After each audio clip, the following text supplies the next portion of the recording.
On today's episode of Locked On Oilers, finding grit for the bottom six, what the top nine looks like after practice today, and the Bakersfield Condors report. All that and much more on today's episode of Locked On Oilers. You're Locked On Oilers, your daily podcast on the Edmonton Oilers. Part of the Locked On Podcast Network, your team every day. Hello and welcome back to the Locked On Oilers podcast. I'm your host and former Oilers game day producer, Brett Holden. As mentioned on today's episode, there's some new lines once again for the Edmonton Oilers as they head into the island. And pretty interesting name making the top line for the Edmonton Oilers. We will talk about that in just a second. But also on today's episode, we are going to take a look at potentially adding some spice to the lineup for the Edmonton Oilers as some interesting names have become available, and I'm wondering if the Edmonton Oilers might be leaving this road trip with a new enforcer. We'll talk about that in a little bit, but we'll wrap up today's episode with the Bakersfield Condor report as the Condors do play tonight on Tuesday night, so won't have an update from the game, but the Condors have had a pretty interesting last week. We will talk about that and much more on today's episode of Locked On Oilers. Thank you so much for making Locked On Oilers your first listen every day. We are free and available wherever you find your podcast. Alrighty, the Edmonton Oilers had new lines at practice today while they skated. They probably skated in on the island. I'm not sure exactly where they skated, but did have practice today heading into their game against the Islanders. And we do have some new lines to take a look at. As Warren Foegele has been elevated for the Edmonton Oilers. He is on the top line with Connor McDavid and Zach Hyman. And this is not going to make a lot of people happy because taking his place on the second line, Ryan Nugent-Hopkins, Leon Draisaitl, and Jesse Puljujärvi. Jesse Puljujärvi back in the top six for the Edmonton Oilers. Pretty interesting if you ask me, because I think that line with McLeod and Kostin was a very good line. But the Oilers are changing it up. That also means Mattias Janmark is back into the bottom six. He's on the third line for the Edmonton Oilers as he is lining up alongside Ryan McLeod and Klim Kostin. And Dylan Holloway still on the fourth line for the Edmonton Oilers alongside Brad Malone and Derek Ryan. Devon Shore also taking some reps with the Oilers on that fourth line there. It'll be interesting to see how the Edmonton Oilers do line up against the Islanders, considering they went 11-7. It was relatively a shock, honestly, when it came to puck drop. Not a lot of people expected it to be 11-7, and once puck drop came, it was 11-7. Speaking of 7-7 defensemen for the Edmonton Oilers, obviously at practice today, as Darnell Nurse lined up with Cody Ceci, Brett Kulak with Evan Bouchard, Marcus Niemelainen alongside Tyson Barrie, and Ryan Murray taking reps in between as well. I'll be honest with you, I think Marcus Niemelainen had a very good game against the Devils, considering he was probably the one to blame. I don't want to say the one to blame because that was obviously a team effort in that loss against the New Jersey Devils the first time they played on November 3rd, but he had a very good game. It was nice to see him kind of bounce back, get back into the groove, threw some very nice hits. In fact, I believe he had the hit of the game for the Edmonton Oilers last night as well. So a necessary evil the Edmonton Oilers needed to bring in there. And then Jack Campbell back at practice today, as he said, just a broken nose. Nothing too special. You sure Jack Campbell isn't Canadian? Because just a broken nose sounds like something you'd say on the ODR. He was in the net with Stuart Skinner at practice today. Not exactly a confirmation as to who will be starting in net tomorrow against the New York Islanders just yet. We shall see as the Edmonton Oilers go into the island tomorrow night, I believe it's 5 o'clock. I didn't even check when the puck drop is. But it's between 5 and 5:30. Early puck drop for the Edmonton Oilers on Wednesday, I should say. World Cup has been going on, so that has been occupying everything. But either way, early puck drop for the Edmonton Oilers on the island for an Islanders team that just beat the Toronto Maple Leafs in overtime. It's going to be very interesting because they are also a team that have two very solid goalies in Varlamov and with Ilya Sorokin. The Edmonton Oilers have not had a good track record with referees, with goaltenders recently. So I don't know how I feel about this lineup. I don't know how Foegele on the second line was already a stretch for me. Foegele on the first line just doesn't do it for me. I just don't know if he brings what McDavid more specifically needs. Puljujarvi, I think he did because he's long, he's rangy, he gets in front of the net. Warren Foegele is just all over the place, and I don't think he's going to have the capability to play with Connor McDavid. I'm not looking forward to this at all. Yes, Puljujarvi being back in the top six, I think is an attribution or attribute.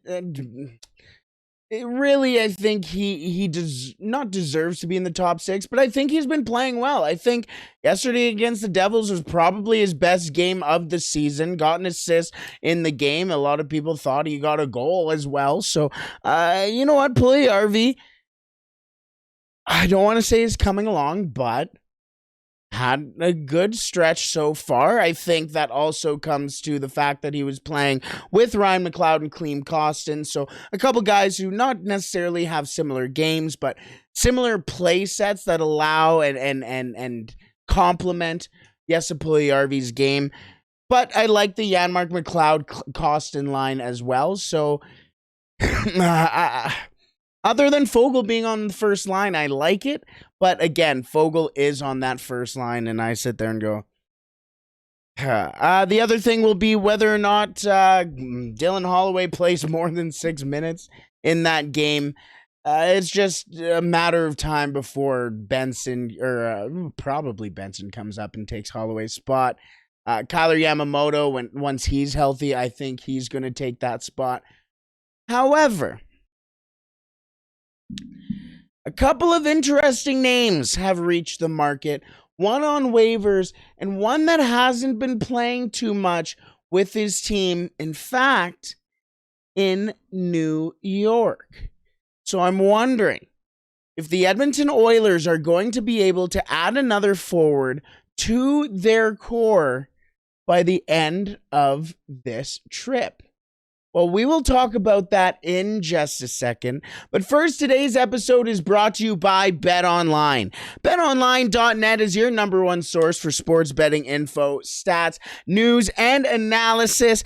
Get the latest odds and trends for every professional and amateur league out there. From football to basketball to soccer and esports, they've got it all at BetOnline. Guys, tomorrow, we are a sleep away from Canada's first World Cup match since 1986. That's why I have the Alphonso Davies jersey over my shoulder here, the old Canada jersey over this shoulder, and I have a scarf alongside Ilya Bryzgalov because it is massive. And I'm telling you, maybe we might see a big old upset between Canada and Belgium. I'm not saying, I'm just saying, don't let the haters bring you down. And plus, if you love sports podcasts, you can find those at BetOnline as well. If you're listening to this podcast, you probably already like sports podcasts. Head to the website today or use your mobile device to learn more.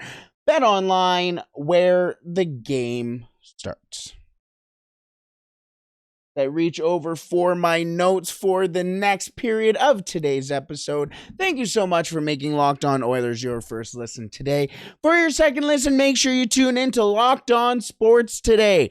From the games that matter the most to the biggest stories in sports. Go beyond the scoreboard and behind the scenes with local experts and insights only Locked On can provide. Locked On Sports Today, available on this app, YouTube, and wherever you find your podcasts. Alrighty, the Edmonton Oilers need grit. This isn't anything new. The Edmonton Oilers need somebody who can protect Connor McDavid and Leon Draisaitl. We saw that in its all its beauty, if you can call it that, when Alexander Edler took his run at Connor McDavid, the neon knee call, and it was the talking point of the NHL for a couple of days. And that's an issue because all the media and all the talk around the Edmonton Oilers is about why Connor McDavid is being targeted. Well, it's because the Edmonton Oilers don't have a guy that if you do target Connor McDavid, you're going to regret doing so. And the Edmonton Oilers tried doing so. Darnell Nurse tried to jump Alex Edler. And for whatever reason, the officials decided that Alexander Edler needed more protecting than the star of the NHL, Connor McDavid. I don't understand why, but I imagine that Alex Edler and the ref has some very nice dinners a couple of times. Either way, the Edmonton Oilers need a guy that if something like that happens again, maybe not if, when something like that happens again, that somebody's going to be able to not only ring the bell, but ring the bell of the other person who did so. And I'm not a supporter of dirty plays or going out and hurting somebody, but the Oilers need a protector. Klim Kostin has been doing a very good job so far. He's been throwing his body around, making it difficult, but he hasn't dropped the gloves yet. There's a couple guys on the market right now who will drop the gloves. One guy hit waivers today, and I mentioned his name, I think just last week after that play, where I think the Edmonton Oilers should take a swing at. But there has been another name that has come up, that has been mentioned to me, and that has had articles written about him so far. The first one that is currently on waivers, who was put on waivers this afternoon, I guess, right at noon, I should say, Mountain Time. And that's Wayne Simmonds from Toronto. 4 games played so far this year, no goals, 1 assist, 1 point. As he's kind of had an up and down year so far for the Toronto Maple Leafs. And I mean that in regards to the AHL. He was sent down to the AHL, never played a game for the Marlies, got called back up, has played in 4 games so far, and since then, yeah. Now the Leafs are in some injury problems. It sounds like there might be a deal coming for, not necessarily imminent, but they do need something to happen. And it seems like Simmons is going to be a casualty of it. Just last year, Wayne Simmonds, 72 games played, 5 goals, 11 assists, 16 points, 96 penalty minutes. We went through his fight history last year. In fact, his last fight, the only time he's really been able to fight, was September 30th in a exhibition game against Austin Watson. In it's an exhibition game, but it was in a small town in Ontario as Ottawa plays Toronto and Simmons fights Austin Watson. But Wayne Simmonds, I'm not going to say he has a lot left in the tank, but what he can bring to the team is experience and an experienced fighter. This is a guy who's fighting for his career right now. He has had a fantastic career. If I'm not mistaken, he's won a Stanley Cup. I believe he was on one of those, was he on one of those LA teams? Maybe he wasn't, but he was in a Stanley Cup final with the Philadelphia Flyers. And, I mean, he is a guy who will do it all for a team just to, A, stay in the NHL, but B, to win a game. He is at the tail end of his career and realizes that, you know what, he needs to do whatever he needs to win a cup and stay in the NHL. And if that means he's going to have to go and protect Connor McDavid, he's going to go and do so. I like Wayne Simmonds. Wayne Simmonds has been one of my favorite players over his career. He's on waivers. He's a cheap option. He's an easy get right now. I would be behind it. However, I sent feelers out and didn't really get the bite I expected. I got a much bigger bite. I started looking around. In fact, my dad messaged me. He goes, "Oh, what about this guy?" And I said, you know what? I think this particular New York team sees this guy as a little bit too valuable to move. Then I sent out my feeler and said, well, this guy hasn't played 4 out of the last 5 games for the New York Rangers. Oh, I just spoiled it. It's Ryan Reaves. How about Ryan Reaves for the New York Rangers? 12 games so far this year. He's gotten into 2 fights. His last fight against the toughest guy, one of the toughest guys in the NHL, and Tanner Jeannot. Pretty solid fight as well. Ryan Reaves is the upper echelon of enforcers in the NHL. As mentioned, has been a healthy scratch in New York for the last 5 games. I mean, just last year, 5 goals, 8 assists, 13 points, 43 penalty minutes, has 2,645 hits in his career, and has 76 fights in his career. 76 in his career. If I'm not mistaken, Wayne Simmonds had 59. And just last year in 2021, 2022, 279 hits, which is less than on pace what he is on pace for right now, with his 44 hits in 12 games, which in a span of 60 minutes, his hits per 60 minutes are 26.03. Obviously, he's not going to play 60 minutes in a 60-minute hockey game. But the fact that say he even plays 10 minutes in a hockey game, you can cut that 26 down to what? 8 hits a game? That's doing math off the top of my head. So if you're better at math than me, please let me know. Ryan Reaves, I think, is the perfect guy for the Edmonton Oilers. I think still has a lot of game in him. The ultimate locker room guy. And I'll be honest with you, the best fighter in the NHL, probably. The thing about Ryan Reaves, when you go up to fight him, I mean, it's almost like fighting Israel Adesanya in the UFC. Because you'll drop the gloves as soon as you drop the gloves, and he'll get so stoic and just stare at you and go, you make the first move. I don't care. Whatever you have, I have double the amount of it. You got power, I got triple the amount of power. You got speed, I got just as much speed and faster even. I'm going to beat you up. I'm going to win this fight. And if you even think about touching my star player, think again. I saw a comment in one of our videos recently saying that Ryan Reaves would be perfect. The New York Rangers have been able to have guys like Mika Zibanejad, who else is there? Temi Panarin, Chris Kreider. They've allowed those players to go out there and play their game. Yes, Chris Kreider is a player who plays with an edge with him as well. But it makes it that much easier when he doesn't have to worry about fighting.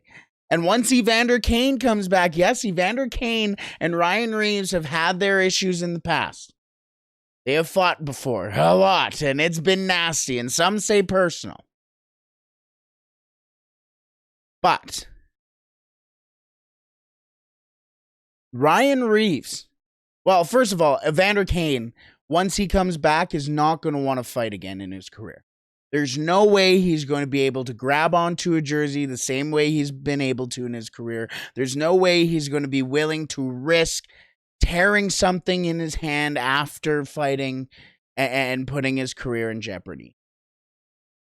Ryan Reaves is a guy who can do that and do that in a way that allows Connor McDavid and Leon Draisaitl to go out there and play the game they want to. Because, again, if the other team even thinks about laying a finger on Connor McDavid, then Ryan Reaves is going to lay a couple of fingers on the other player there. I'll be interested to see as the Edmonton Oilers are in New York. I guess that's Manhattan. I think so. At Madison Square Garden on Friday, playing those same New York Rangers. I'm curious to see if the Edmonton Oilers fly out on Friday with a new enforcer, whether that's Wayne Simmonds picked up on waivers tomorrow morning or tomorrow at noon, or if it's Ryan Reaves. We shall see when the time comes. Alrighty, let's move down south to Bakersfield as the Bakersfield Condors are having a tough time. Let's just say that. We will go into our Bakersfield Condors report in just a second. But first, today's episode is brought to you by Simply Safe. If you thought about securing your home with home security, but have been putting it off, you'll want to listen up. Right now, Locked On Oilers listeners can order the #1 rated Simply Safe home security system for 50% off. This is their biggest offer of the year, and you won't want to miss it. With 24/7 professional monitoring agents use Fast Protect technology exclusively from Simply Safe to capture critical evidence and to verify whether or not a threat is real, so you can get priority police response. 24/7 professional monitoring service costs less than $1 a day and is less than half the price of ADT's traditional professionally installed system. Plus, with the top-rated Simply Safe app, stay in complete control of your system anytime, anywhere. Arm or disarm, unlock for a guest, access your camera, or simply adjust the system settings. You can do it all with Simply Safe's top-rated app. Don't miss your chance to save big on the only security system I recommend. Get 50% off the new Simply Safe system at simplysafe.com/LockedOnNHL today. This is their biggest discount of the year, so don't wait. That is simplysafe.com/LockedOnNHL. There's no safe like Simply Safe. Alrighty, let's wrap up today's episode with the Bakersfield Condors report. As the Condors had 3 games since the last time we spoke, and 3 losses as well for them. Starting off with the Colorado Eagles, a loss of 4-3 there. They were down 4-1, made a valiant effort in the third, scoring 2 goals, but it couldn't happen. But some good news for Oilers fans in general is Philip Broberg scoring his first 2 goals of the season in that one, scoring the first goal and the second goal of the game, one of them being an absolute beauty.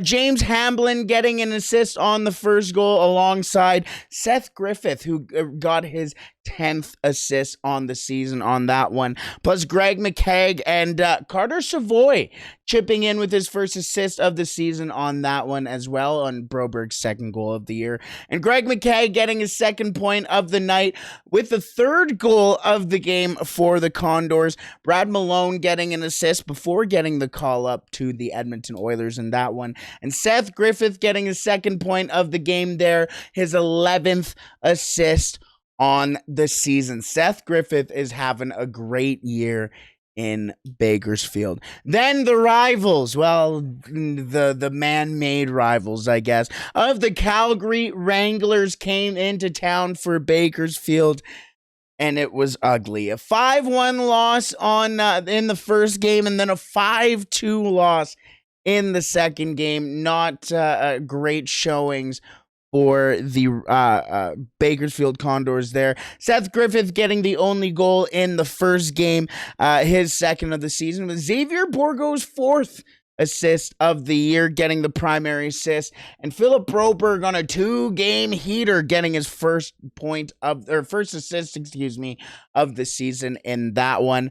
And then in the second game between the Wranglers and the Condors, Justin Bailey scoring both goals for the Condors as he's getting into his first bit of action for the Condors this year. Now, it was announced early on in training camp that he did sign a PTO with the Oilers. I'm not sure what happened. He may have been released at some point. Don't know what happened, but he never did end up suiting up for the Oilers during training camp. He must have got injured, I guess, but does now play with Bakersfield down there and getting some massive points. Both goals, as mentioned, for Justin Bailey in the game against the Wranglers, first and second goal. Philip Broberg getting another assist in that one, a 3-game heater for him. 4 points in 3 games there. Seth Griffith getting 2 assists in that second game against the Wranglers. 12 and 13, the assist totals on that for him there. And Tyler Benson getting his first bit of action of the year on a conditioning stint down in Bakersfield. Got an assist on the second goal from Justin Bailey in that one. Now, they are playing the Henderson Silver Knights tonight, actually right now as I am recording this, so there will be updates by the time this comes out. But some news for the Condors as Ryan Fanti getting called up from the ECHL. He has started one game, came in relief in another, both against the Wranglers. Went 15 for 15 in the relief appearance and stopping 40 against the Wranglers in his first start for the Condors this year as well.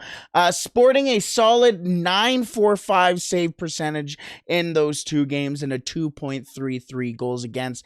Pretty impressive considering he was in 2 5-goal games. Again, he came in relief in one of them, and went for 15 for 15. Olivier Rodrigue as well. Quick update on his season. 3-0 on the season with a .913 save percentage and a .271 goals against. And Calvin Pickard having a tough season, I'd say, so far. Does have the most amount of wins for the Condors this year, 4-2-1, as he has a .899 save percentage with a .312 goals against average. The Condors this year, 4-6-1, so far this year.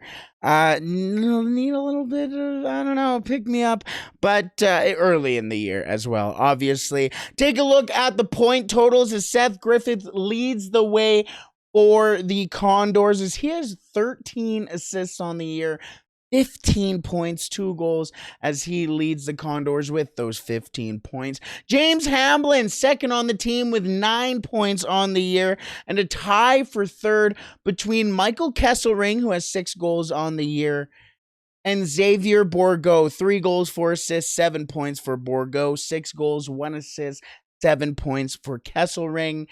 And Phil Kemp, fifth on the team in points there, 6 for him. Now, the interesting thing when I take a look at those is those are all players who really impressed in training camp for the Edmonton Oilers so far this year. Maybe Bourgault, a little bit of a stretch saying that, but I would say Bourgault had a pretty solid camp as well.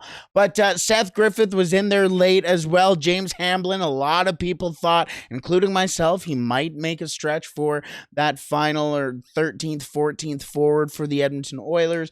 Michael Kesselring and Phil Kemp had very solid camps.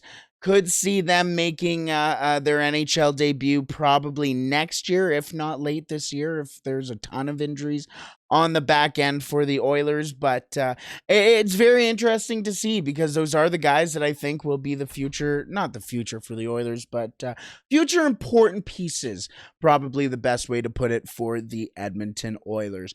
Alrighty, let's wrap it up there as the Edmonton Oilers are back in action tomorrow night, Wednesday night, against the New York Islanders on the island. Thank you so much for making Locked On Oilers your first listen. Now for your next listen, check in to Locked On Sports Today. The biggest stories of the day plus instant reactions, big game recaps, and the take of the day. Available on the Odyssey app, YouTube, and wherever you find your podcast.